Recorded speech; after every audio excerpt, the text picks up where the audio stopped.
आज आंबट चुक्याची भाजी बनवायचं ठरवलं होतं. म्हटलं बनवून टाकते व्हिडिओ. मग काय, एक मोठी जुडी मिळाली, ती मस्त मिठाच्या पाण्यामध्ये स्वच्छ भिजवून धुवून काढली, चिरून आता शिजायला ठेवते. थोडेसे मुठभर तांदूळ, मुठभर डाळ आणि शेंगदाणे हे आधीच भिजत ठेवलं होतं. आता ते सगळं मी याच्याबरोबरच आंबट चुक्याच्या त्या पाल्याबरोबर शिजत ठेवणार आहे आणि 2 वाट्या पाणी टाकून घेते, कारण आपल्याला जशी आमटी हवी तसं. पण हे पाणी मी नंतर काढून टाकणार आहे, कारण लाल देठाची आहे ना ही आंबट चुक्याची भाजी, तर कसं त्याला ॲसिडिटी जास्त होते, म्हणून मी ते पाणी फेकणार. हिरव्या देठाची असती तर मी फेकलं नसतं. बघा, आता लगेच आपण हे कुकरला लावून घेऊ. ही आंबट चुक्याची पानं ही अशी असतात, याची दांडी लाल आहे, त्यामुळे हे पाणी आपल्याला काढून टाकायचं आहे शिजवल्यानंतर. जर हिरव्या दांडीची असते तर चाललं असतं, कारण खूप आंबटपणा असतो आणि त्याच्याने ॲसिडिटी होऊ शकते ना आपल्याला.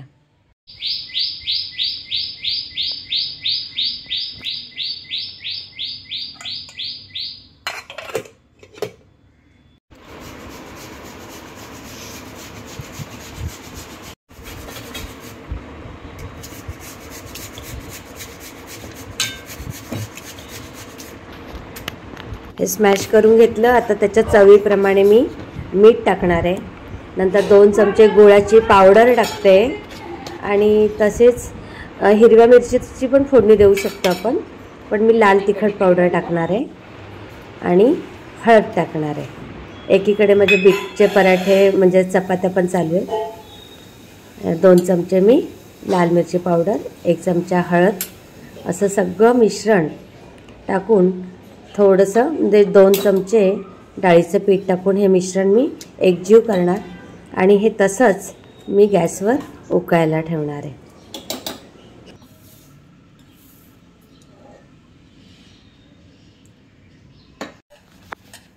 एकीकडे सुनबाईची माझ्या लगबग चालू आहे मोदकांची. ती मोदक बनवणार आहे आज. मी जिरं लसूण असंच ठेचूनच घेते कुठल्याही भाजीला, कारण त्याची चव जरा जास्त छान येते. आणि हा दगडी खलबत्ता आहे त्यामुळे ते खराब होत नाही की काही. नुसतंच उकळायला ठेवलंय. छान उकळलंय बघा.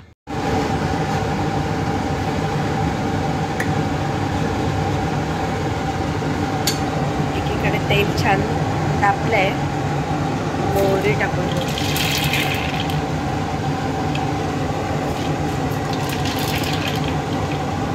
लसूण, जिरं, थोडा हिंग,